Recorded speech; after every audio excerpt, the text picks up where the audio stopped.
Hi friends, ఎలా ఉన్నారు? నరసాపురం మార్కెట్లో ఎండు చేపలు చౌకగా ఉన్నాయండి. అవి ఎవరికైనా కావాలంటే సంప్రదించారని నేను ఈ వీడియో పెడుతున్నాను ఫ్రెండ్స్.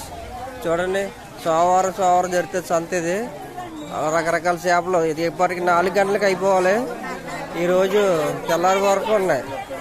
చాలా ఎక్కువ సరికి వచ్చిందండి. ఎవరికైనా కావాలంటే తొందరగా ఎండు చేపలు కొనేసుకుంటారని మీకు ఈ వీడియో పోస్ట్ చేస్తున్నాం ఫ్రెండ్స్.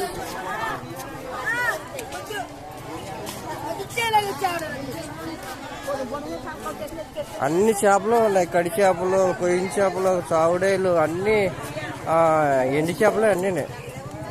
అన్నీ ఎండి చేపలే. అబ్బాబ్బా, ఎప్పుడు ఇంత తెల్లవారులు వరకు నేను చూడలేదు మార్కెట్. ఎందుకంటే ఇప్పటికే చాలా సరికి అయిపోద్ది అనమాట. ఈరోజు ఎందుకో మరి కార్తీక మాసం లాస్ట్ రోజు మూలనే కొంచెం డిమాండ్ తక్కువగా ఉంది. ఏంటో కానీ తెల్లబొట్టు